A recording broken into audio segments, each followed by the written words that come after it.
Welcome to Chronic Combat Conversations, a live look at our best bets, picks, and predictions for every UFC event. With your host, TV Scouting MMA, and the Guru back again for UFC Paris. You've got Renato Moicano taking on the God of War, Benoit Saint Denis. And in your co-main event, I think it's worth mentioning, you've got Nasruddin Imavov taking on Brendan Allen. I really wish that was a 5-round co-main event. But before we can get into this banger of a card, we have a very, very special guest. This guy's making his Chronic Combat debut. You may know him from the MMA Odds Breakers podcast with Marcel. And if you don't know Marcel, that's the Adam Schefter of MMA right there. He's breaking every single fight. And you've got his right-hand man right now, Adam fucking Martin. What's good, brother? Pleasure. Dude, that's a good. I like that, Adam fucking Martin. That has a great ring to it. I really like that. There we go. Now I have a nickname, so I love it. Glad to be here with you guys, man. Right off the cuff, Guru coming up with better nicknames than TB. It's just what we're used to here on Chronic Combat. I love it. No, I'm glad to be here. I know we've been trying to schedule a preview show together for a while, but finally the schedule opened up a bit. Glad to be here with you boys, and looking forward to talking this card. I think the card's good. I think it's a really good card. And it's an afternoon card. I don't know where you guys are. I'm East Coast, so this starts at noon. That's perfect. I love it. Yes. Can't wait. Should be an absolute banger. The timing works out great. Can't wait to enjoy it. But man, if you guys haven't already, if you're not following Mr. Adam Martin, go ahead and do the right thing. And while you're here, please throw a like on the video. Subscribe to the channel if you haven't already. Amazing chat. Love you guys. Sorry, Daz. Took us a little bit to get here, but we made it, brother. So hope you can forgive us. What's going on, Mushroom? Appreciate you. Thank you so much, everyone. Please comment in the chat what your best bet is for this event. We'll bring it up. We'll talk about it. We'll see what's going on. Mushroom making sure Adam's in the party too. We appreciate you, Mushroom, and everyone else. So let's get down to business. We've got Renato Money Moicano versus the God of War, Benoit Saint Denis. Wow, this is an absolute banger of a main event. High entertainment value, not just on the mic, but in the octagon as well. I think Moicano hasn't really been in a boring fight in quite a long time. Always action. There's always damage. And man, it's always interesting with Renato Moicano. And then Benoit Saint Denis, he just takes it up about another 10 notches from an entertainment perspective. It's nonstop action. It's zero defense. It's all effort all the time. This matchup should be super interesting. It's a question of the chin forward, zero defense of Benoit Saint Denis. Can he land first? Can he land the kicks to the body to shut down Moicano? Is he going to land a combo up top that, we've seen Moicano get knocked out before? Or is he going to get the wrestling going? And this is a real question of what happens when it gets into the grappling realm, because both these guys are highly credentialed grapplers, extremely athletic. I think that the age in Saint Denis' factor. He looks to be in absolutely incredible shape. We don't think he has staff this time. But look what he did to Poirier in round one, regardless, when he's going for it, he could be the most talented guy, at least when he's in his weight class and not fighting a guy like Zaleski on super short notice to debut in the UFC. So we've seen a totally different guy, but Moicano, can you take advantage of the counter-striking opportunities that'll be present? Can you use your grappling to fend off the aggressive wrestling of Saint Denis? Well, that's what we're going to find out. But at minus 298 for Saint Denis, they probably have it priced correctly, because I'm going to go with Saint Denis for an early finish, somewhere round one, round two. I think it'll be knockout, but Hey, whoa, easy there, kiddo. Not like I got my whole play teed up right here, kid. All right, well, what do you got? You already got it, kid. I got Benoit Saint Denis by KO round 1 or 2 grouping on FanDuel at plus 200. I don't think that either guy's getting the submission here. We've already mentioned how high level credentialed their grappling is.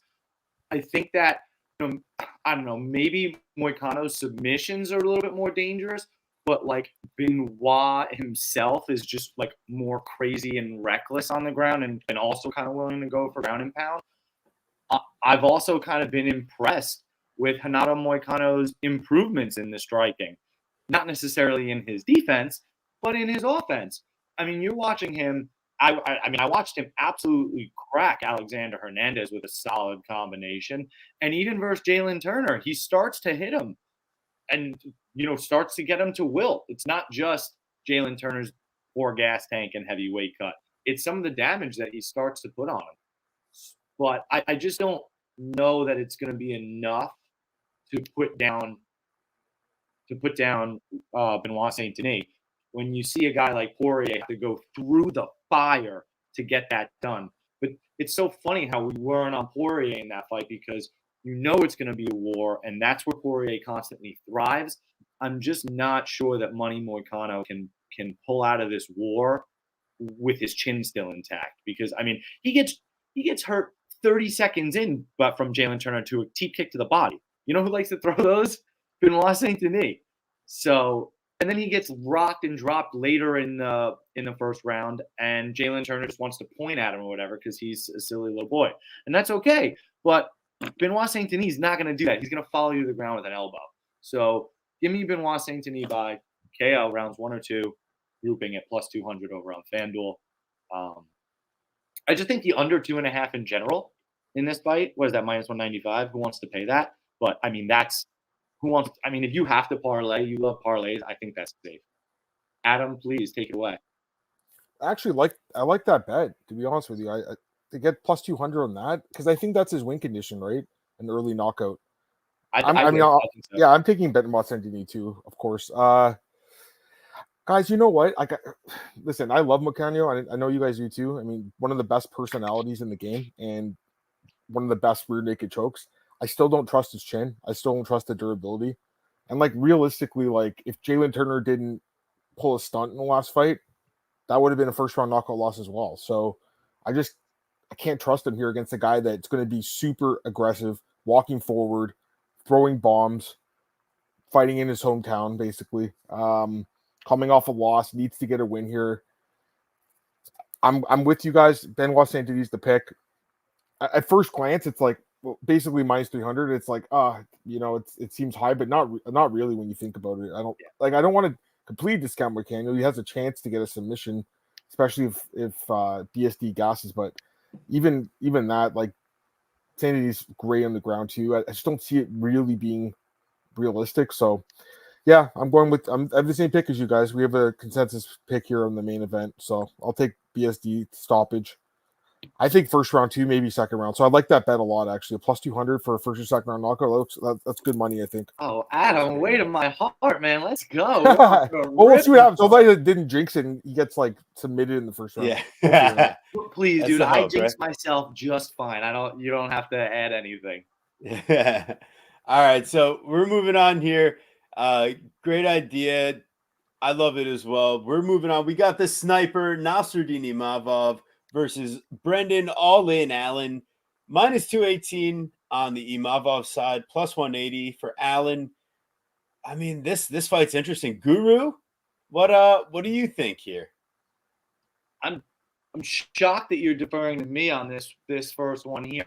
I mean, this is a super technical matchup, so you're the super technical guy. I'm excited to hear what you have to say as well. But when you do look at this fight, I mean, you see a guy to me in Brendan All-In Allen, and yes, I mean, he's impressive in what he's done. Maybe I'm just a hater, and that's okay. But I'm just not sold yet. At least for the high level, right? You want to get to the top 5 here. You want a title shot. You're talking your own custom shorts. I'm not sure that he's there. The split decision versus Chris Curtis. Let's start there. Did he win that fight? Did he? It's a close one. Okay. Yeah, I didn't really see it. The Paul Craig fight, I mean, he just beats the shit out of Paul Craig. But Paul Craig is a complete punching bag. Bruno Silva's only round 1 finishes are a bust. Andre Muniz, that was more impressive at the time, obviously. But we know that Andre Muniz has really nothing to offer now. Jocko, hilarious, Malkoun, Sam Alvey. So before that, it was the problems of getting finished to Sean Strickland and Chris Curtis. on the other side, you've got a guy in Nasruddin Imavov who is extremely athletic, long. I mean, he's the sniper, right? So not only is he precise, but he's accurate, right? He's picking his shots specifically. I'm impressed with the Jared Cannonier win.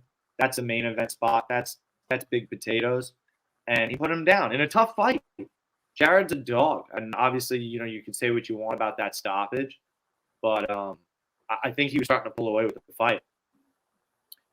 And how about this? The common opponent of Chris Curtis. I mean, Imavov's smashing him. I feel like Allen has maybe kind of worked on some of his chin issues. You saw him go 5 with Curtis the second time around. I kind of lean this fight going the distance minus 108, like kind of even money. If this was the middleweight main event, I mean, maybe we'd be thinking, right, it's in the Apex, maybe we'd be considering an under. But it would also probably be like minus 108 or minus 120 for 4.5. So I just think it's going the distance. And one more thing. And one of the reasons I also think it's going the distance again, Allen wanted 5 rounds, Imavov wants 3. He gets to protect his cardio. No real gassing there. So, I mean, I think we know it's binary with an Allen sub or a Imavov KO. What do you think? How'd I do? Adam, you're all right? For not technical guy? I liked it. Adam, what are you thinking here? Yeah, my pick's a Imavov too, by decision. So there you go. Yeah, man. Like, I've kind of been on and off on this guy during his career, but I thought he looked great against Cannonier. It was a competitive fight, but I have a lot of respect for Jerry Cannonier. I think he's one of the best guys in the division. So, like, for me, like, that was a huge win. Although I do think the stoppage was early, I think he was going to win a decision in that fight. I'm still not all, like, I'm just going to make a horrible pun. I'm not all in on Brendan Allen yet, guys. I'm just not completely sold on him. Like, he's definitely a great grappler, no doubt, but I look at the level of competition, and in hindsight, it's not as great as it looked like at the time, I guess. I think some of these guys on his win streak are kind of like not great fighters. And the Chris Curtis fight, which was by far his toughest fight yet, that was a win, was a close fight. It was a close fight. That I think some people thought he lost. I thought he won, but it was competitive. Imavov, I think, will be able to keep this fight standing, and I just think he's the better striker. I think he outstrikes him. I think he wins the decision. I like him here. I think you said the fight goes the distance. That's fine. I think you could do Imavov by decision. I think that wins too. So that's what I'm thinking here, guys. Yeah, I feel like the way the matchup kind of plays out in a binary style where Imavov, he at least has some layers of takedown defense, reversals. He's got a lot of size to him. I mean, Allen kind of matches a lot of it, but I just don't trust his chin as much. Whereas Imavov, watching that Phil Hawes matchup always gave me pause for concern. The way that Delize gets 10 minutes of control in a 25-minute matchup. But Allen, I think the way he does it is more kind of back takes, backpacking off of a failed takedown attempt, or getting his takedown and using his grappling to get some dominant position. But there was a time earlier in his career where he was giving up a ton of control and gassing out round 3 versus Kyle Dawkins. Like, these things also stand out of my memory. And while I'm really tempted by the plus 180 on the guy with the potential grappling upside, I'm not sure that he has the better wrestling or the striking, and I think it really is just the jiu-jitsu that is on another level for Allen. And, listen, if Imavov, maybe he does have that issue still, but, I'm not going to pull the trigger on the dog here. If anything, it's the over. And, don't be too surprised if Imavov isn't using some knees and his own level of striking to touch the chin of Brendan Allen. And there goes your fight goes the distance. You know what I mean? So I'm not too confident. I mean, at the end of the day, you could probably do an Imavov and Benoit Saint-Denis parlay for all the French honor and have a fun time. But I don't know. There's nothing I feel super confident in. I feel like the lines are pretty accurate in the fight. And while I'm tempted by the dog, I just can't pull the trigger on it here. Let me jump in there really quick. Yeah, just to make a general point. I think I just think in general, the lines in MMA are like way more tight than they used to be. I think you could find way more value, even a few years ago. I think since like 100%. sportsbooks went basically legalized in all this, not all states, but most states, the lines are just way more tight. Because I feel like this fight would have been like minus 150 a couple years, like for Ibovov. Now it's what's he now? Much bigger favorite, right? Yeah. Bro, you're not 100% right. You're not 100% right. You're 1,000% right. Yeah, it's hard to beat the books on, man. It really is because there's so many more people betting too, right? There's so many more people betting. Oh my God, Malik Neighbors wide open. There's so many more people betting. There's so many more people betting. They're putting more money into the market. UFC, like Dana White makes up all those bullshit stats. What they're not bullshitting about is how much their popularity grew during COVID. Like that's a fact. Like who cares about TikTok numbers? That's a real statistic. They have absolutely got more popular in the last 5 years, and sports gambling for sure. So they have more money to give to cappers on their side of the books that are able to line these fights much tighter, and they react sooner now to all of it. I agree. Are you a ghost? What's happening right now? That's so crazy. You're like in and out. That's Me? so cool. I got a background on, but I hopefully you guys can still see my face. Occasionally, you're like Danny. That's better. Pretty fire. Yeah. I don't know. It works out. It's almost like Venom trying to take over. I can get rid of it. Hold on one second. No, you're good. That's okay. Let me see this. This is better, right? There we go. Yeah. Oh, nice. I don't want to disappear going on and off. My bad, guys. Yeah. That's much better. I thought it was pretty cool being Danny Phantom, but yeah. my computer would have blown up if I tried to do that though. Yeah. Do you guys remember Gabriel Miranda rocking BSD? Yes. And man, that's always a threat when you're facing someone that can counterpunch. And Moicano is a pretty slick counter striker. It's just you can't trust his chin in a war, and that's why he resorts to his wrestling. And you might be able to wrestle, but you can't always land the takedowns. You can't always get Benoit Saint-Denis. All right, so we're moving on. We've got William Jaguar Gomi versus Joanderson Tubarão Brito. This should be a fun matchup. Gomi typically tries to play it safe. Brito minus 305, expected to get a quick finish and dominate the matchup, but the over 2.5 is listed at minus 145. So I'm curious, Adam, what do you think about this matchup? Yeah, I think it's an interesting fight. I think there's some fights in this card that have live dogs. I want to think that Gomi is a live dog. I think he's a pretty decent striker. He kind of makes fights boring, right? But it's effective too. This is an interesting fight because Brito's just been crushing guys, killing them, finishing them. But Gomi is really durable. I think he's only been submitted the one time, right, by Cherrier. So he's tough to finish. And I think you just said the line is shading the over quite a bit. I think you just said that. So I find that interesting, right? When Brito's just destroying everyone. So I think it's a competitive fight, honestly. I kind of feel like it might be dog or pass, just like for a bet. I'm still going to pick Brito just because, the guy's on a 6-fight win streak. He has a win over our boy Diego Lopez. So, the guy it's hard to pick against him. But, yeah, I feel like the line's heavy on this one, guys. I'm not as, confident as some the other bigger favorites. So, for me, it's dog or pass. But my pick will be I'll take Brito by decision, I guess, if I have to take a pick. That's interesting. I do really like the idea of this fight going the distance, and that's where split decision, Gomi decision, all these things keep lining up for me. And like you said, you take a look at the striking stats, and typically I don't want to put too much emphasis on the numbers, but to see a 79% striking defense, it just shows someone that doesn't want to engage on any level, but he's also landing at a higher accuracy than Brito. So Guru, what were you kind of saying this week about what the stylistic makings of this matchup could be? So to me, and again, I'm not a technical guy, right? I like to consider myself the color commentator, and TV's the analyst up there. But honestly, I was like, this is classic Bull and Matador fight, is it not? This Brito's just going to kind of run at him and try to close the distance, and Gomi's going to continue to just stick and move. And that's what he's best at. And with the fight shaded to the over, like you said, TB, it's you see Brito getting finishes versus Jonathan Pierce and Jack Shore late into the fight. But both of those finishes, while impressive and capitalizing on moments, was Brito. I don't want to use the word fluky. It's just I don't know that in every iteration of that fight we see them stop the same way. He was getting washed by Jonathan Pierce till he starts talking shit. Then he gets up and ninja chokes him. And then the Jack Shore fight. I mean, he's probably going to win that fight. We liked him over Jack Shore. Just the cut to the shin stoppage was, just a wild type of finish.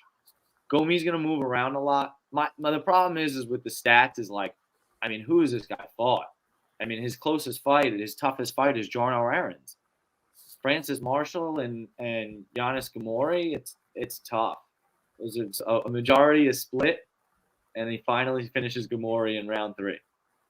So, I mean, he's a pitter-patter guy, and Brito doesn't play that shit. So it does make me nervous for all things.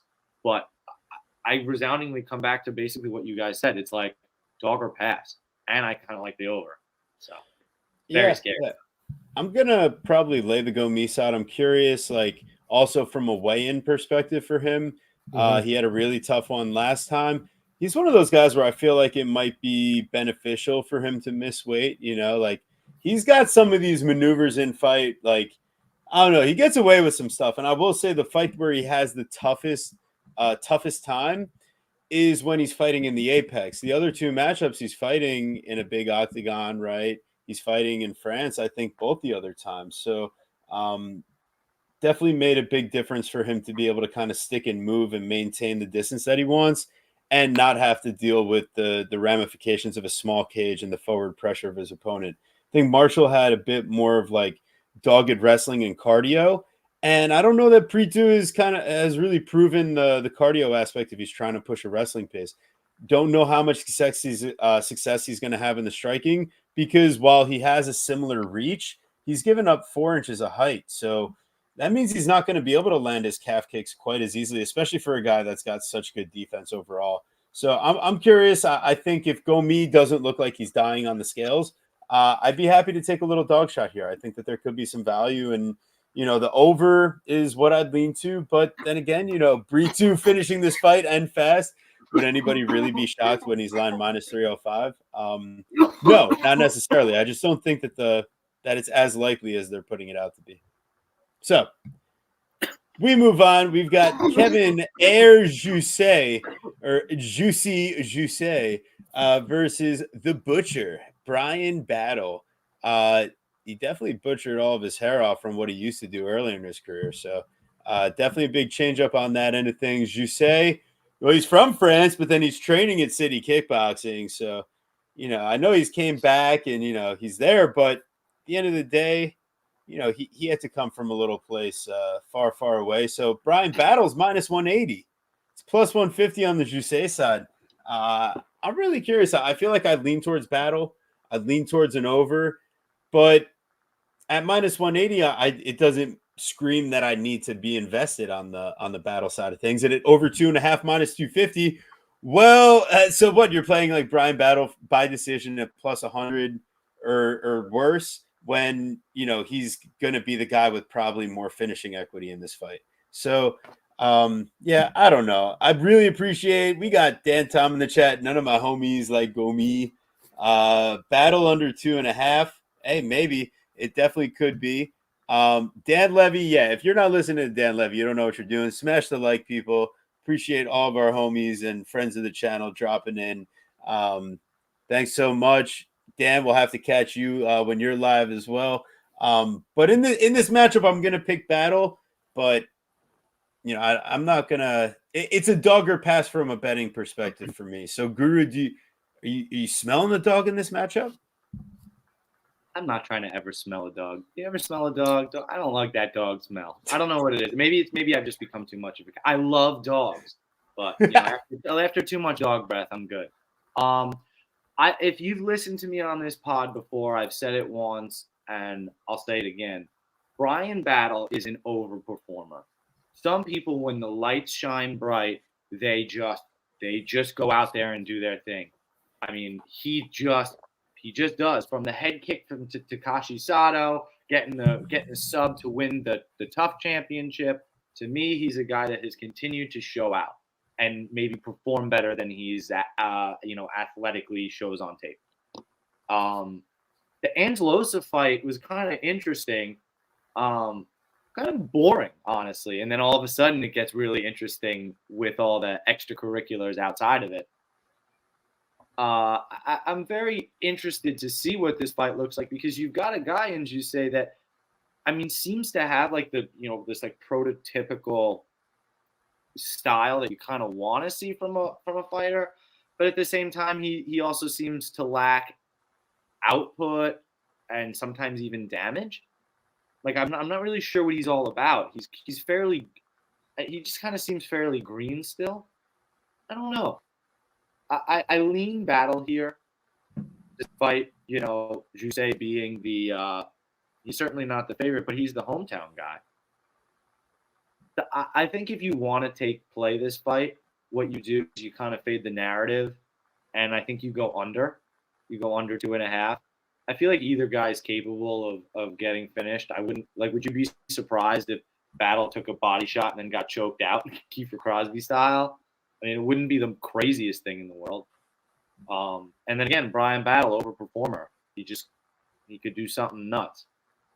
But I don't know. I guess that all that to say, I don't really have the strongest read on this fight. I see why Battle's the favorite. Adam, can you help us out here? I feel like we're a little stuck. I don't know if I can help on this one because I think it's a tough fight to call to you, personally. I think Battle's obviously got so much momentum, right? He's good, but I don't know. I mean, I'm still still not 100% sold, I guess. Do you say really good striker? I feel like this fight stays on the feet for the most part, and do you say pretty good striker? So I think this fight could be close. It's just tough because I am pretty high in Battle. It's just, again, the level of competition hasn't been amazing for the most part. He's looked great, but against lesser guys. And then the one obviously tough fight he had was against the wrestler Renard, who just took him down, which won't happen here, I don't think. It's going to take place on the feet for the most part. Ooh, it's a close fight, guys. I think. I think there's a bunch of fights on this card that could go either way, honestly. So just to answer your question, no, I can't help. I'm going to take Battle. I'll take Battle. That's my lean. Lean the favorite here, but just not strong confidence. I'm thinking. So what I've decided I'm thinking the output on the feet. I think I think they're going to kind of stare at each other a little bit. And what I saw, because that's kind of what I saw in the Angelosa fight, and what I've enjoyed from Brian Battle is his kind of improvement to start again, using the teeps to the body, and just some of his combination work. I think he's just going to outpace Jusei, but I'm not it's minus 200. I mean, nearly minus 200. It's not quite there. Yeah, Nate in the chat giving us some game over here. Listen, I think Kevin Jusei really isn't he's not that good on the feet. I actually think he's almost better in the clinch and when he gets his wrestling and grappling going against some of these worse grapplers in Battle, he has shown that, you might be able to land a takedown or two there. So that's where my concern goes, laying the chalk, but especially facing a guy that's quote unquote the hometown guy. But listen, I mean, if you get beat, you get beat. Just ask Molly McCann about what happened against Bruno Brazil, right? So at the end of the day, I think Battle is the worthy favorite in this spot. And that's my story, and I'm sticking to it. And I probably won't have money on it.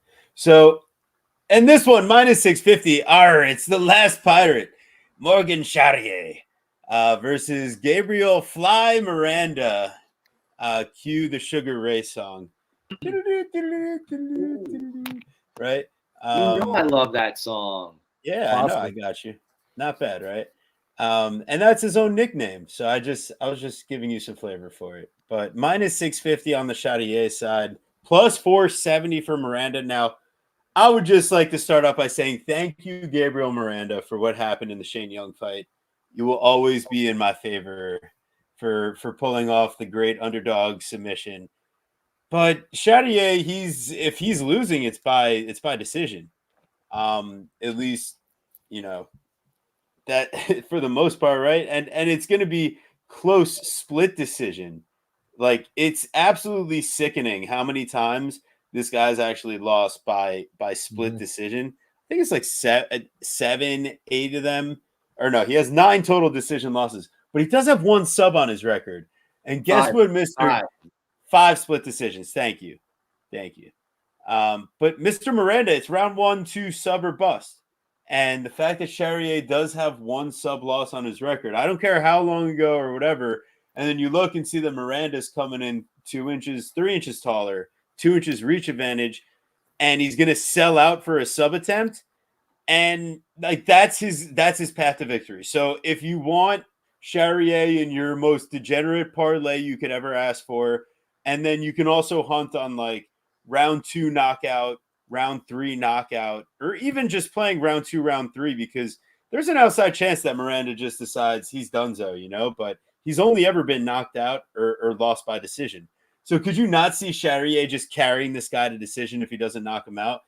Oh man, it's tantalizing. Guru, I know I threw a lot of spaghetti there for potential prop ideas.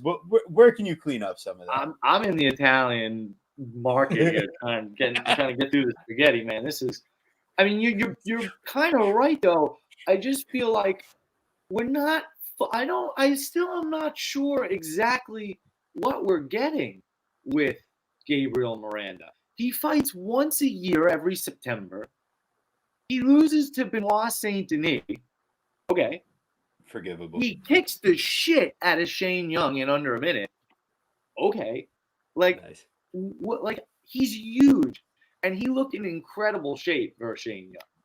He was supposed to fight Billy Quarantillo. I remember that. That would have been crazy in March. I don't know why he withdrew from that fight though. And yeah, I mean Chepe's at home, trying to get back on the stick here after losing. Some people said Chepe didn't win that fight. I mean, I thought this is really close. I mean, I lean Chepe in that fight, but I understand if you're upset. So maybe they're like, hey, this is a get right spot for you. But again, like you said, he kind of seems to leave meat on the bones, and the judges don't like it. That's why he's got all these split decision losses. So I don't know that Charrier makes my degen parlay. Maybe that's stupid, but I kind of want to just stay away and watch. If anything, you have to sprinkle the dog. I mean, they're making it like he's a complete bum. He's not a complete bum. He's plus 230 to Saint Denis. You're telling me he's 470 to Charrier? I don't know. Adam, what do you think? We have a headache.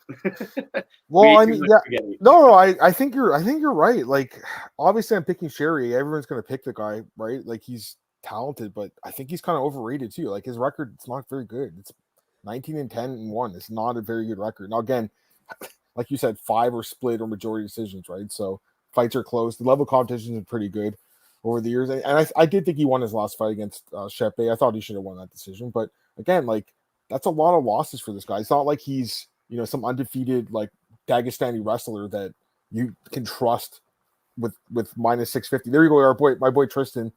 There you go, Tristan. How you doing, man? So for me, it's just like I'm gonna pick the guy, but part of me wants Miranda to win. I mean, I think he has the best mustache probably in the UFC. By the way, he's got the amazing mustache. That's beautiful. Great grappler, obviously. Looked good in his last fight. I just kind of wish. I think this is short notice for him, if I'm mistaken. Would have been nice if he had a full camp. Yeah, would have been nice if he had a full camp. I think.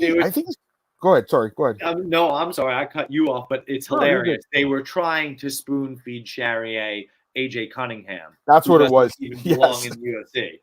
So poor AJ Cunningham, man. He fought, if I'm not mistaken, it was Ludovic Klein, right, in this last fight, and then they booked him for this fight. That's just brutal. Poor guy. They're just trying to get him cut. Cannon fodder for these guys. But yeah, I mean, obviously, like, they're trying to get him win even now, I think. But I actually feel like this is a harder fight, if anything. I still think he wins. I'll take Charrier. My pick is him by knockout. Maybe that's the way to look at it. Look for a prop on him by stoppage. But I don't love the minus 650 line, obviously, guys. Like, it's not. We talked about sharper lines now, right? I don't like the line. So yeah. I think exactly to your point. It's like it's a tougher fight than AJ Cunningham. It just is, but it doesn't mean that he won't win it. So you're just kind of spooked. I think you got to stay away unless you're really just the degen of the degen. But let's comes the airplane. He's getting spoon fed. Oh, that's funny. I thought you were trying to move me along. All right. No, actually, but yes. Just being creepy. It's Faris, the smile killer Ziem. His fight style might kill your smile. Let me get a steamroller. Steamroller. So yeah, it might be a little bit biased on this end. You know, it brings sadness to see that Frisium comes in 7 years younger, having a 4-inch height advantage, a 4-inch reach advantage, being more active, not coming off a finished loss, fighting in his home country. Yeah. Man, it lines up. Celebrating his wife's their honeymoon together. Like, you just want to stack some more shit. Yeah, so I mean, if you got plus money on the Ziem side, congratulations, you did your job. He's now the favorite. On principle, I probably can't touch this line for multiple reasons, but it saddens me to say, like, I could see a world where, I mean, listen, Frivola could come out here, land an absolutely killer blow in the first round, like he's done against a few other legendary opponents, like Drew Dober himself, or he could come out and put on a wrestling clinic like he does against Jalen Turner or against Luis Violent Bob Ross Pena. So, I mean, ultimately, like, Frivola's got his path to victory. It seems like he's smart enough to know that that's what's to do. But then you kind of see that, like, Ziem, while Puelles kind of has his way, slamming, doing different takedowns and stuff. But Ziem even ends up with like 5 minutes of his own control in that fight on Puelles. And I know that guy loves to play guard. So, I don't know. I'm curious. I'm tempted for the steamroller side, but it's probably going to be better to just pass on that aspect. I would say, like, do you think there's an early knockout potential? If not, I would love the fight goes the distance. I don't think Ziem's going to finish Frivola. If you don't think he's going to finish him, then do you think he's going to win a decision? You think Frivola.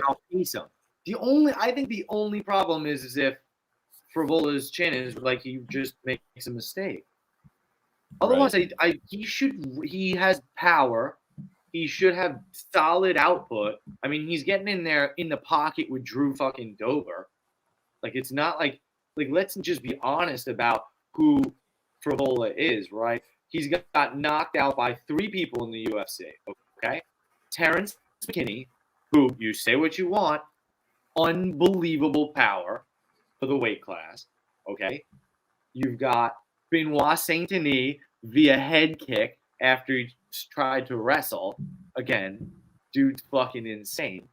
And Polo Reyes, whose only claim to fame, if he had anything in the world, was the dude could crack. So he's got knocked out by legit hitters. I don't think Ziem has that power at all. And what I saw from Ziem is a guy that won the Claudio Puelles fight but gives up 1 million takedowns. It's like, did he deserve to win that fight?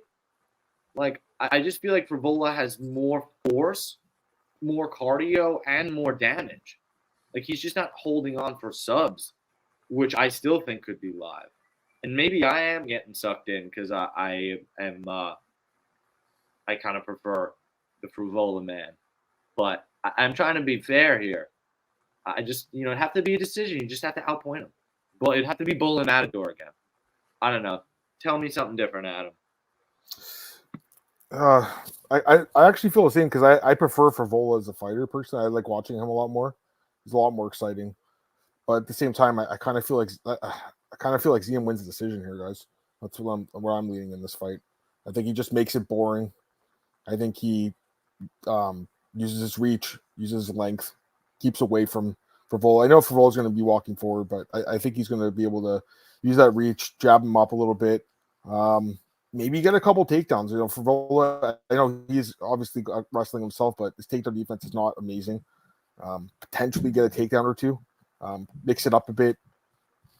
I'm not expecting a great fight here. I mean, hopefully I'm wrong about this one, guys. I think there's better fights on the card that open up the card. They're more exciting, but obviously a French guy here. I get it. My lean is Ziem decision. But again, I prefer Vola as a fighter personally. I would love to see him get a knockout and continue to move up the ranks because I like watching him fight a lot. I think he's exciting. Yeah, and I think if anyone has early finishing potential, it's more him. And I mean, for Vola, the guys he's been finished by are like legitimate, dynamic early finishers. Yeah, so yeah, that's why I don't want to play Ziem. You know, I really do think I might pick for Vola. It's just man, am I making the right choice? Unfortunately, guys, you know, if I disappear and I'm not on stream, you know what happened. This could be bad. Diddy's here. He's gonna expose The what happened at diddler. the diddler. All right, but hey, we're live every Thursday, 8 o'clock Eastern time. Hide your kids, hide your wife, hide your husband, or bring them all to watch the show with us. It should be a good time. We really appreciate all you guys in the chat. Really having a great time out here, breaking down this awesome UFC Paris. And if you haven't done the right thing already, then why haven't you gone ahead and liked the video and just helped out the channel? You know, it's free, costs you nothing. If you want to donate, if you want to be a channel member, that's your own choice. But it literally gets you nothing besides you being a nice person to us. So we're just, you know, there's plenty of free options to support the channel, and that's all we ask. So here we go. We're moving on. That's enough of that. We got the hook. Ivan Kutelaba versus the Croatian sensation, Ivan Erslan. Man, this is like the European showdown of a lifetime. They're not French per se. They're close enough to the area, and this is going to be an absolutely interesting banger of a matchup here. I mean, either guy's live to win this fight by finish and fast. It's just we've seen Kudelaba melt so many times on the big stage. And, like, why are they bringing this guy Erslan on to fight a guy that's 1-4 in his last 5 fights and keeps on losing in hilarious different ways? So there was a little plus money out there for a while. Now, I mean, we're seeing minus 118 on the Erslan side. We did a little scoopage on the Erslan side at some plus money. But, yeah, Ivan, do the right thing, smash the Hulk, and pull out a victory in your debut. There will be times to potentially fade this guy later, but I mean, if anyone can match the Hulk's physique, I mean, my God, this guy's like the Croatian HoboCop. Jesus, I mean, he is ready to fight. Thank goodness this is post USADA. Right, TV, go change your underwear while me and Adam break down this fight. Talking about love. What do you got? Yeah, I mean, the more I think about this fight, the more confused I kind of get about it. So I'm probably not gonna try not to think about it too much. It's just like I've bet Ivan twice already and cashed out plus money, and I still have my third bet at plus money, plus 105. So we're set. But it's just like he could die so easily. He's got knocked out. He lose by decision. We watch him get choked out. He makes plenty of mistakes. He's kind of slow and plodding at times, but he's got pretty legit power when he connects. And like you said, TV, we just watch Ion Kudelaba lose and die in the most hilarious of fashions possible. Like my favorite but least favorite of all time would be Kennedy and Zetrikou. I have my bet on Ion. He looks fantastic. He looks minus 800. I'm talking shit. Yeah, this is what you do. You bet the dog. You know what to do. And then he dies. Right. Start round 2. Oh, no, he gets kicked in the nuts. And then it all goes haywire. Some crazy shit like that. But whatever it is, the more I think about it, it's like, are they set up Ivan for a win, or they just want 2 European guys to go in there and 1 to die? So in a coin flip, I'm taking a dog, but this is going to be absolutely nuts. Adam, please tell me you've got something for us here. I got the dog too in this one. It was a small dog, but Kutelaba, that's my pick. Just based on having way more UFC experience, but the guy is such a flake too, man. It's so hard to trust this guy. Like his chin is not good, his cardio is bad. He does have power though, right? I'm just not sold on Ursuline at all. Like when I saw this, I was scratching my head like, why is a guy who's 2-2 getting signed to the UFC? Now, from what I've heard, it's almost like a favor to his manager, Ali Abdelaziz. That's what I'm hearing. So that makes sense. That makes a lot of sense, right? Same with that guy Ismail Nardiev. He got back to the UFC with a 2-2 record. Same thing. His manager got him in. So I mean, it should be a good fight. I think it's going to be a fun fight for as long as it lasts. I think the under should be like a bigger number personally. I don't think this fight goes past the first round, guys. Like these guys don't have good cardio, especially Kudalaba. I think someone gets melted, as someone used the term here. I think that happens quickly. First couple minutes of this fight, I'll take Kutalaba. I think he can knock out Ursuline, but again, it wouldn't shock me if he got caught either. I prefer the under in this fight personally. What's fight just to not even start round 2? Fuck the 1.5. I'm not sure. What is it? What is the odds on that? I just asked TB out loud. I'm looking it up. FanDuel, give me something. Time props. We're almost there. Start round 2. Pick them. Really shit chalk though. -116. I could maybe find it better elsewhere, but let me check. I don't think it goes very long personally. Yeah. I think somebody. I think that they want one European guy. I think they made sure that they were going to be a banger, which would mean hilariously watch them like jab and wrestle and go the distance. But I do. Yeah. I feel like somebody dies fairly quickly. Well, it's the preliminary card main event too, right? So I think they're hoping for a nice finish to move your way into the main card. And I think that happens in this fight. Whoa, might be sloppy, but go to DraftKings. Fight to start round 2. No is +110, where the yes is -145. That's really interesting. Where one book has a pick'em and the other has juice the other way. Oh, Aussie makes great point here, especially a guy like Kudelaba that has like such an elite takedown pace, and you see him do it against a guy like Devin Clark, and like what does Ivan Arslan look like when someone tries to take him down and control him? You know, like what is that going to be? I don't think he has any real like submission threat. It's all knockouts and early, and man, it could be something to it. Just because I have CLV doesn't mean I need to keep it. So I'm curious to see where I end up on this one. I just think there should be chaos, but if there is a decision, if this is going deep, it's probably because Kudelaba is getting his wrestling going. That is a somewhat potential fact. So, you know, Aussie, you bring up a point here that just tickles the mind. But I mean, yeah, then this is also the 10 seconds of stamina and ring IQ, and then it's all downhill. So it's like, oh man. Tantalizing. All right, we've got Umar Little C versus Dawoon Jung Seda.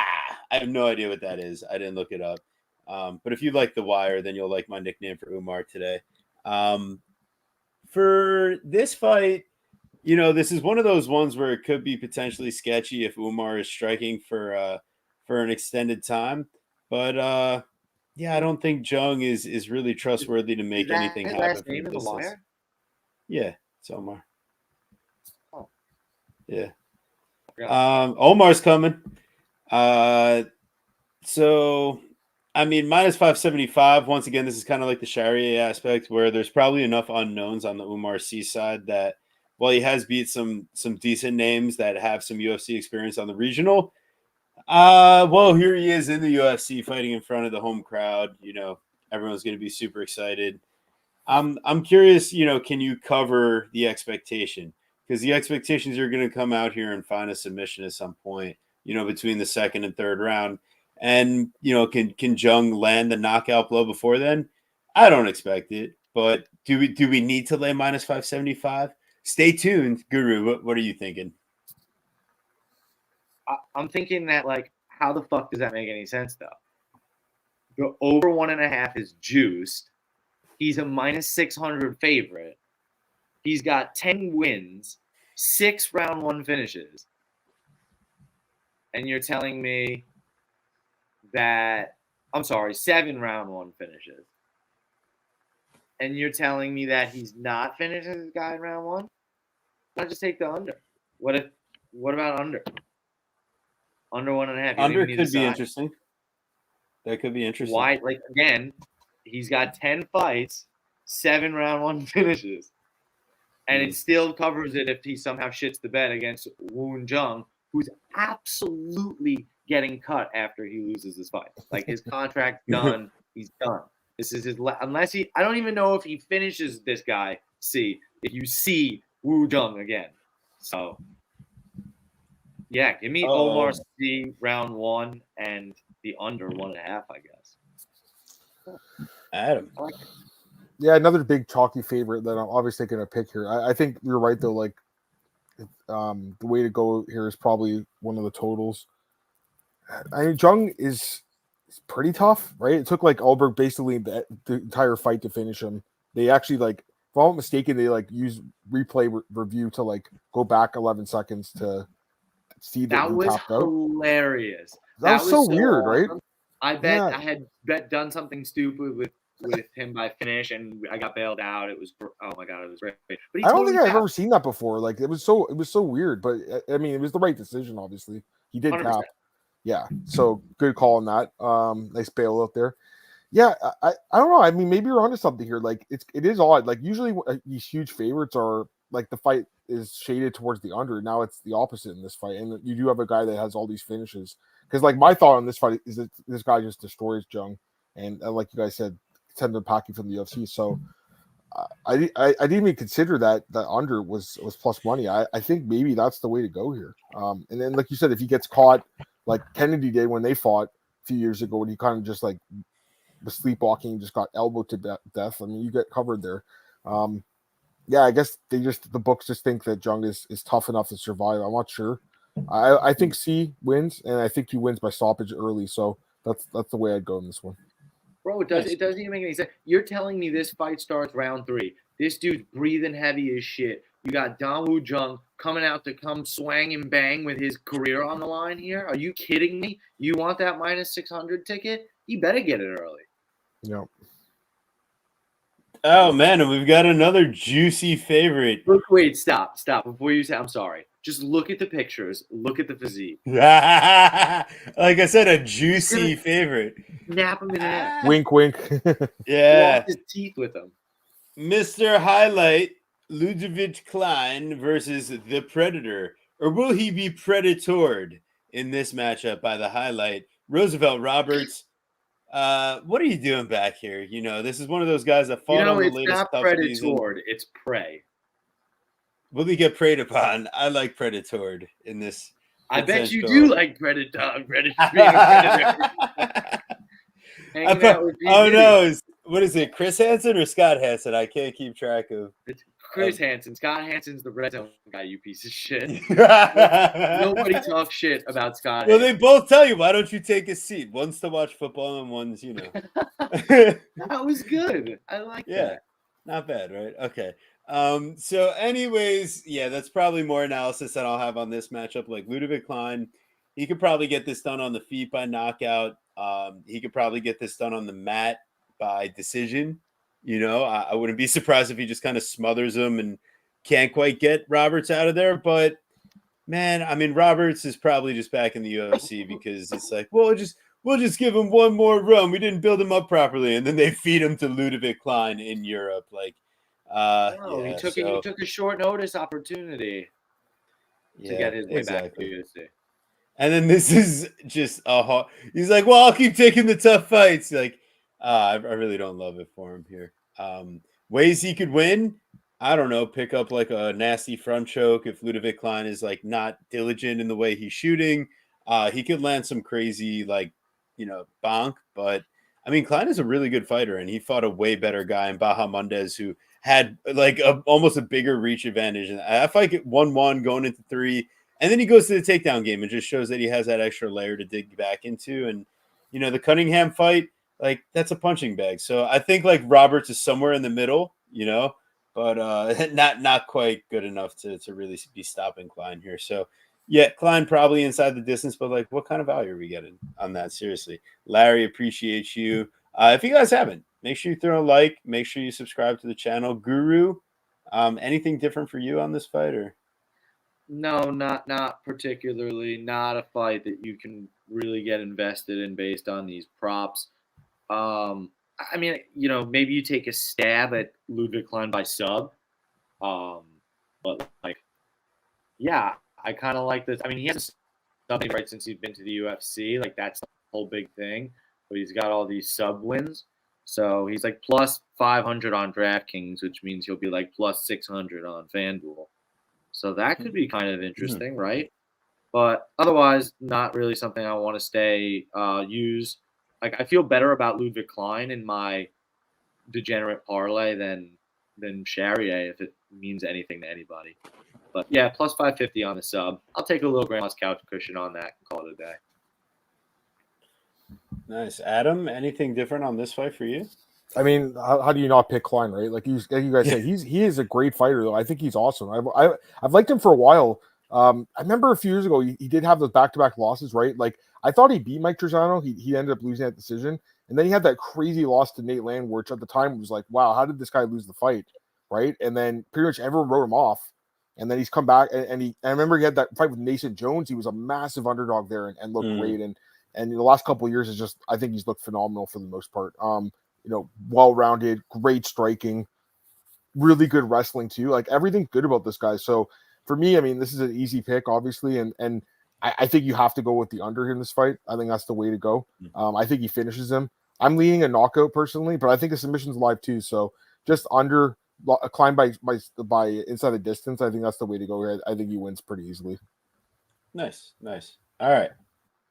Oh boy, double impact. Taylor Lapalus at minus 360 versus V for Vendetta, Vince Morales at plus 285. Wow. Short notice, another replacement here. Vince Morales coming in, taking the opportunity to get back into the UFC to fight Taylor Lapalus at home. You look back in the Miles John fight, just really doesn't inspire confidence. Morales, he had it, it was for the taking there. And it just seems like sometimes you can't push it into that extra gear.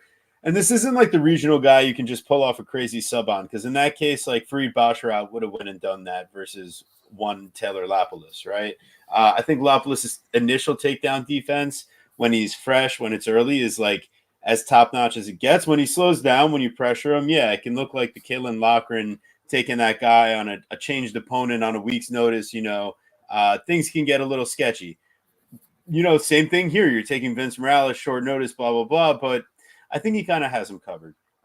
It might not be pretty. It might not be the most exciting fight, but if anyone was going to kind of pull it off, you would think it would have been Cody Stamann in that last fight. And maybe Morales just has that dog in him here. He's going to come out, put on the performance of a lifetime. I think this was his ticket back into the UFC, though.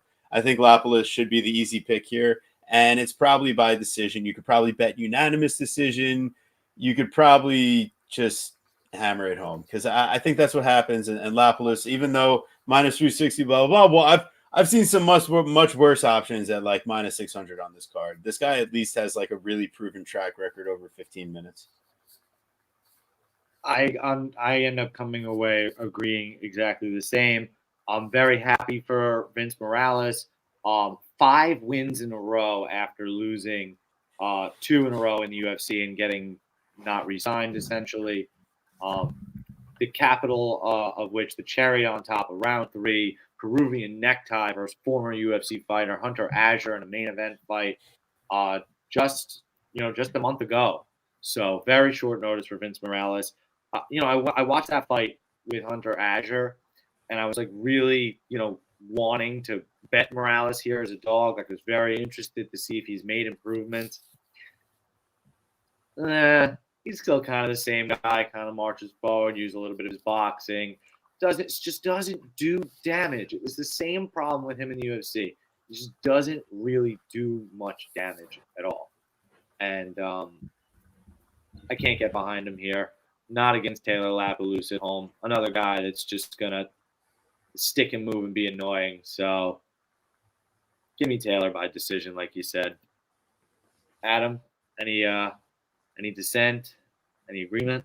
No, I mean, I actually completely agree with what you guys are saying here. Like, I think he wins. I think he wins by decision. I think that's a pretty solid pick. The guy's a good fighter. The first time he was in the UFC, he did well, and I don't know. I actually saw an interview the other day. He's like confused why he got released. I think everyone was. It was very odd. He's a solid fighter, guys.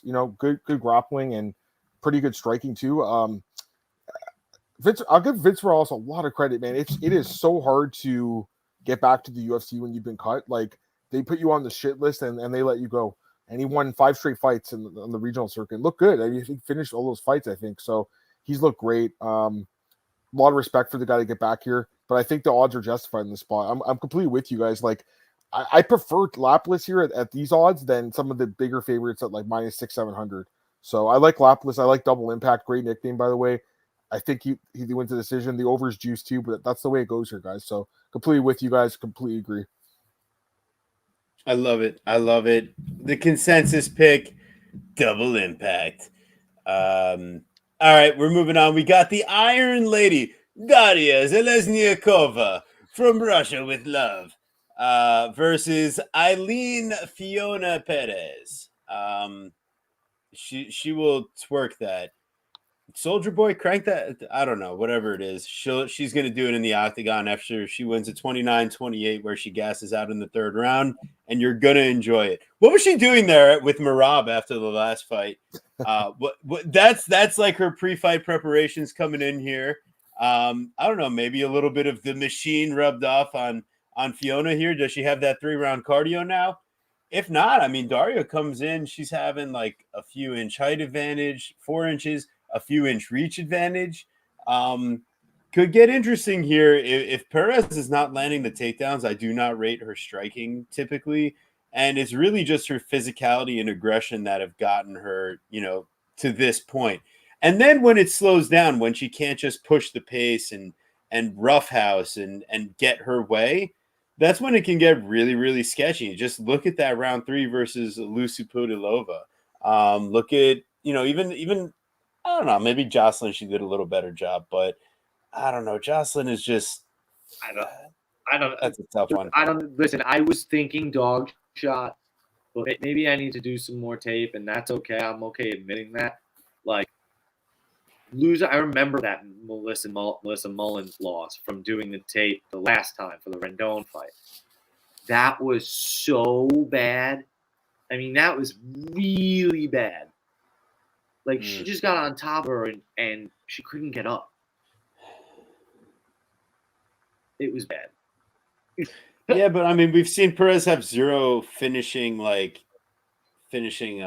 would you call it? Acumen, That's like fair. She just can't finish a fight in the UFC level.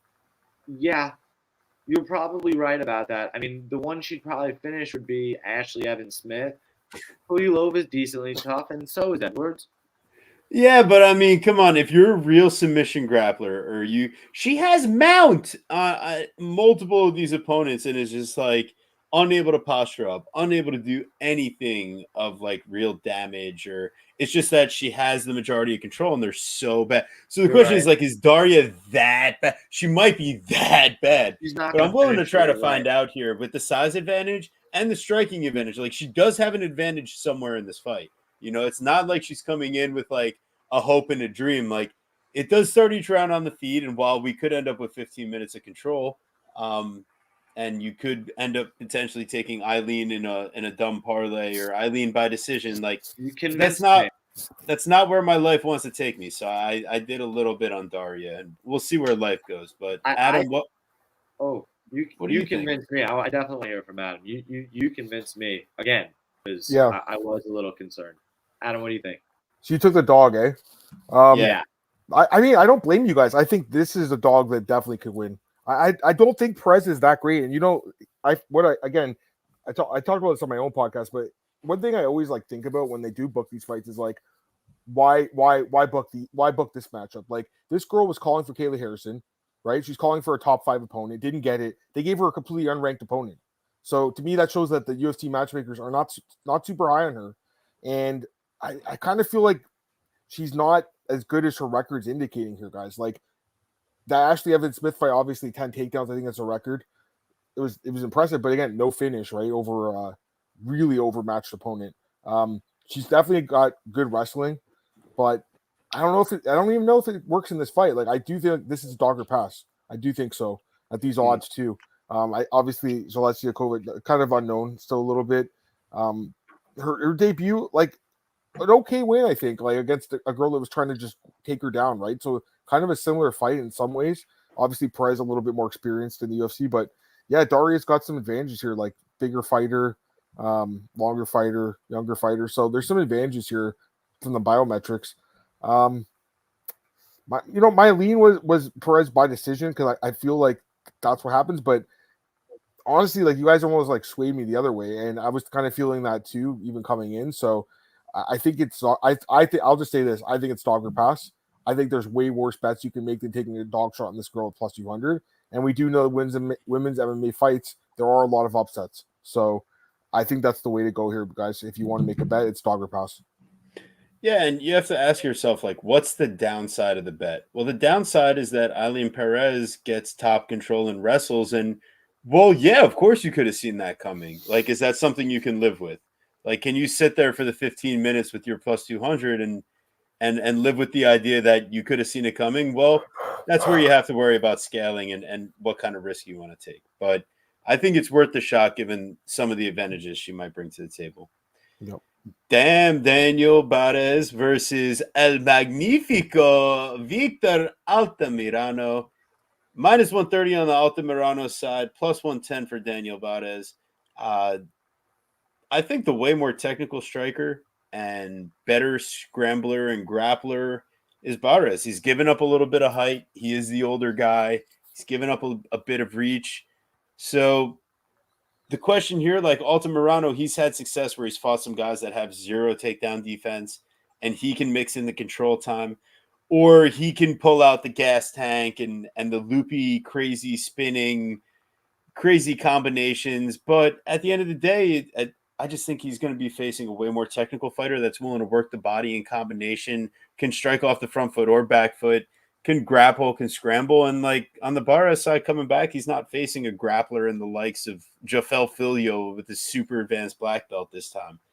Like, I know it looked really ugly, but he also almost killed that guy 2 different times in the fight. And if he just kind of backs off, does it look like a stoppage if Filio doesn't get up the way that, the ref likes? No, he kind of jumps on top, ends up getting reversed and swept, and then the submission comes on, and maybe he has a dump from nearly getting a finish, but not quite.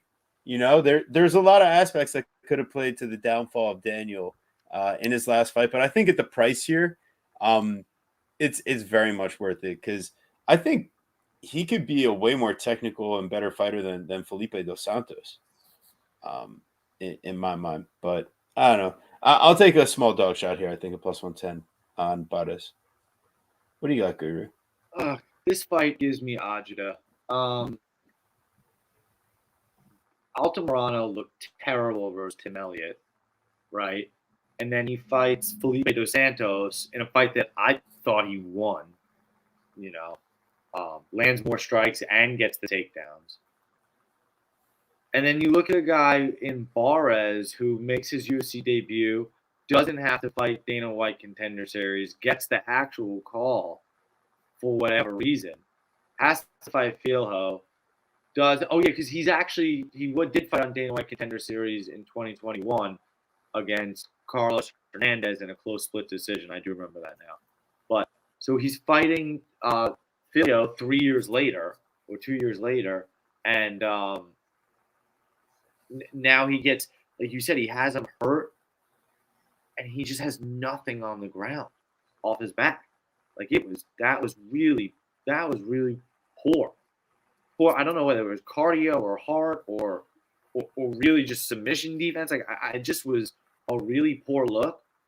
I feel like either guy that wants to use grappling in this fight could have major success and cause major problems for the other. I almost just feel like Altamirano is showing at least he has the cardio or willingness to go 3 rounds and be able to win. I don't know. I really don't want any part of this fight at all. They literally both had split decisions on Contend Series. They both had split decisions, both split decision losses against Carlos Hernandez. I mean, it's just a disaster. What is fight goes the distance? Yeah, minus 6 million. Yeah, no, thank you. I'm good on this fight, guys. I really am. Adam's telling me on it. Where do I put my money?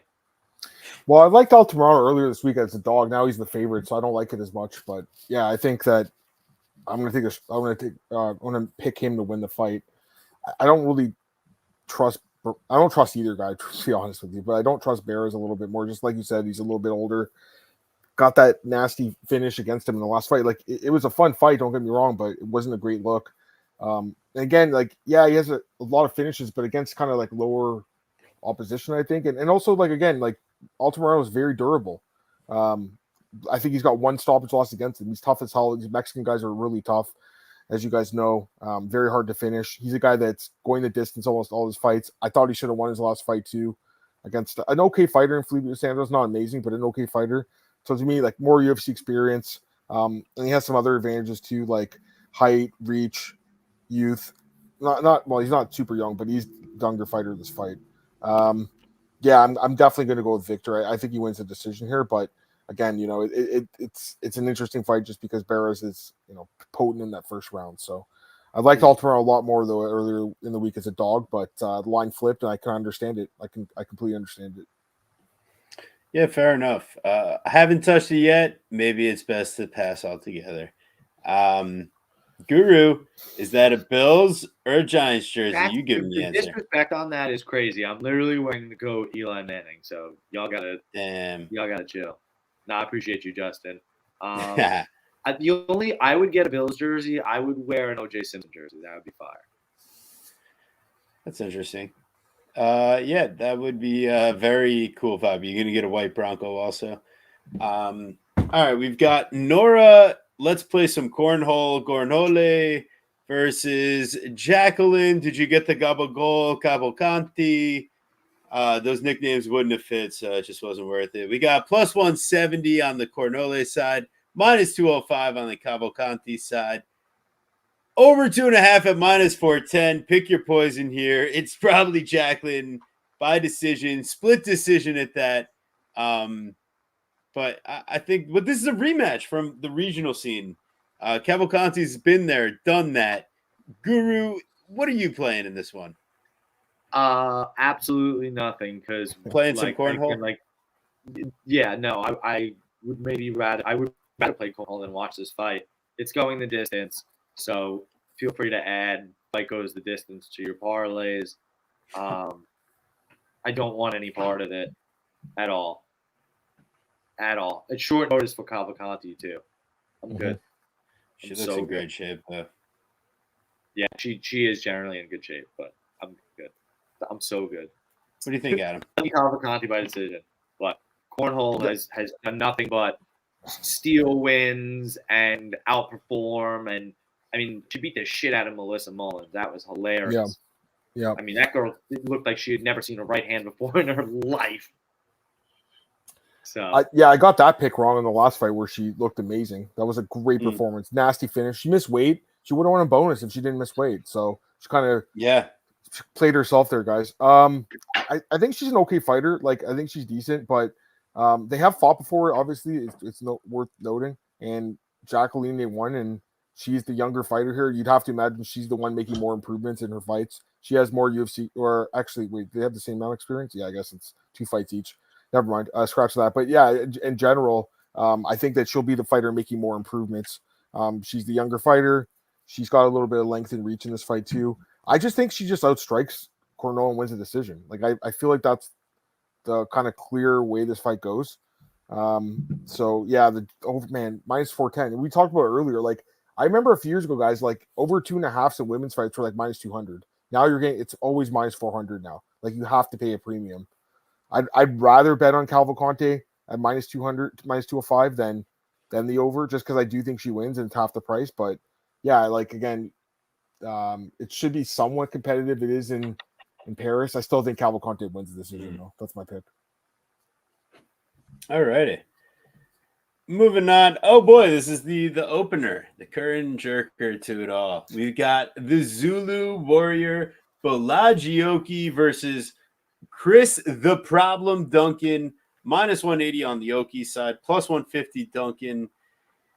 I tend to think like, yeah, there is some wrestling upside on the Duncan side. He might be the more, well handled to technically deliver like a solid performance over 15 minutes here with output. But I just think he's going to get hit with the okie dokie at some point because, I mean, I can't trust Chris Duncan's defense or his chin. And I think it's going to be okie by knockout some point round 1, round 2. And if not, yeah, you're in trouble.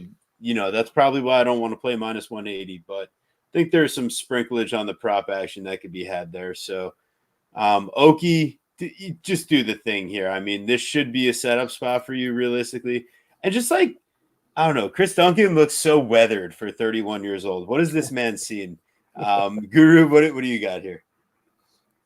Yeah, I mean, I think you're on it. Oki was really not very impressive versus Kwamba, if we're just being honest. Kwamba's obviously a tough kid, but you should be able to take him out. Kind of hoping that's maybe just UFC jitters for the Zoo Warrior. Just kind of maybe how that looks. But I'm also hoping that, again, that Timothy Kwamba's chin is better than Chris Duncan's. So, I think Duncan's very reckless, and I'm not really sure what his path is here, other than like a bonk of a guy that's fairly tough. So, give me Oki with the okie dokie early on. What's the under 1.5? Under 2.5. Oh, okay. Father. Oh, father. Yeah, so maybe we'll look at something like that. Maybe fight doesn't start round 3. Instead, I'll shave off another 2 minutes. What do you think, Adam? Are we crazy for that? No, I think Oki wins. I think he wins by stoppage. I think he knocks him out. So I'm with you on that one. I think that's the way to go here. Like Duncan's an okay fighter too, but I think he's taking a check here. And I'm with you completely on Oki, right? Like, man, he looked amazing in Contender Series. Looked incredible, like amazing body shot knockout. You gotta love it. And then had kind of a dud in his debut, but again, like it was his debut. Maybe the jitters played a part in that. I'm hoping that's the case because when I looked at the guy the first time, I'm like, damn, this guy's got a lot of potential. I'm pretty high on this guy. So I'm hoping he gets back to where he was there in that fight and not the last fight where he barely edged out Kwamba. Kwamba's an okay fighter. I don't think he's a scrub. I think he's an okay fighter. He's tough too, right? So as he showed against Lucas Almeida, that was he lost, right, guys? But it was gritty the way he still stayed in that fight. With Duncan, I mean he's got a little bit more experience in the UFC. He's that win over Ashwoos, I think, is aging pretty well. I think Ashwoos is an okay fighter too, but again, I think he's got a durability issue, and I think he gets knocked out. So I hope Oki gets back on track. I think the UFC, they would rather him win, and I think he gets the job done here. So I kind of like that under as well in this fight. I think he wins by stoppage. Nice. All right, well, hey, if you guys made it this far, we really appreciate you so much. And even if you didn't, it's all right. We appreciate you anyways for stopping by. Make sure you throw a like. We really appreciate everyone's support. Comment your best bets. Throw all the love and adoration our way that you feel appropriate. But that's all we ask. We come here for a good time. We love breaking down the fights. Nothing better than a good UFC Saturday night, And this one's the afternoon. So I hope you guys have a good way to enjoy it. We'll be doing our thing. So we'll see. I don't know. So I'm excited. Next week, what is it? The pay-per-view already? But oh my word. All right. So Adam, before we let the guru give a proper intro to the next week as I lose myself here, I'm giving what do you got to say to the people? I'm giving an intro. To next week. I think we can just call it an outro. Adam, what do you got to say to the people here? No, it was good to finally get on with you guys. Like again, we've been trying to get a date booked for a while, and I'm glad I was able to come in chop shop with you guys. It was obviously a lot of fun, and it should be a good card, man. Like I look forward to every card. Like I watch them all, and I know you guys do too. I look forward to them. I don't mind when we have a week off, like last week. It's nice once in a while, no doubt. If I'm not mistaken, there's like a stretch of like I think it's 8 to 10 weeks in a row now with fights. So I don't think we have a break, guys. I could be wrong. I think it's like November 30th, I'm not mistaken. So Thanksgiving. That's Thanksgiving. That for you guys in the States, right? Yeah, it is, right? So I'm Canadian, man. We have a different Thanksgiving, remember? So, that's all right. Yeah. Ours is next month. But yeah, I mean, it's going to be 2 month stretch of fights. We got that huge pay-per-view next week.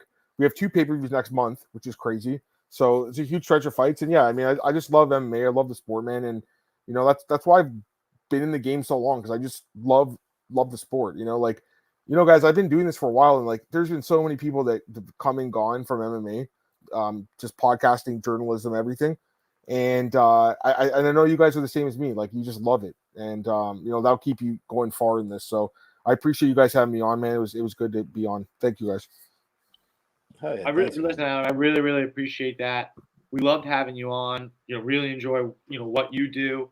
And especially what you and Marcel got going on as well. Just really good stuff. Thank And you. I mean, yeah, man, you're one of the pillars in this game, and we're really honored to have you on. So thanks for coming. I appreciate that. We seem to kind of you didn't have to agree with all our picks, man. We seem to be on the I know, same page you know, here. it's funny. Like, I was thinking about this too. I'm like, oh man, it's such a chalky card, right? Because like, I think next week I'm going to pick a few. Like, I think I have like 3 or 4 dogs lined up for next week's. But it just happened that it was a chalky card that, for the most part, I think we agreed on most of the fights. So it is what it is. What are you going to do? I know it doesn't make, I know some viewers are like, oh, these guys should have picked more dogs. But honestly, I do think a lot of these favorites do win on this card. So, and you saw the odds, how they are. So it is what it is. Listen, man, we love chopping it up. We're different than other podcasts. We're different than other gambling shows. We say it every time. It's the conversation. We want to talk about it. We want to dig deeper. We want to go further than the surface. It's more than just presenting information. It's the camaraderie. It's the conversation, and you fit right in, man. Thanks so much for joining us. Make sure you're giving Adam Martin a follow, guys. Make sure you check out his pod with Marcel over MMA Odds Breakers. If you feel like it, give my co-host a follow too, TB Scouting MMA. You can follow him over on Twitter, Verdict, Instagram, Picket, Tapology, and Bet MMA. And why not, while you're at it, give me a follow, the Guru Scouting MMA, Twitter, Verdict, Instagram, Picket, Tapology, and Bet MMA. You can find us next week. We're going live with Blood Money Bets on, what card is it already? 307? The numbers just keep ticking away. From Salt Lake City. We're going to have to talk about altitude. Don't forget about the altitude. And then watch your altitude. Be safe out there, guys. See you next week.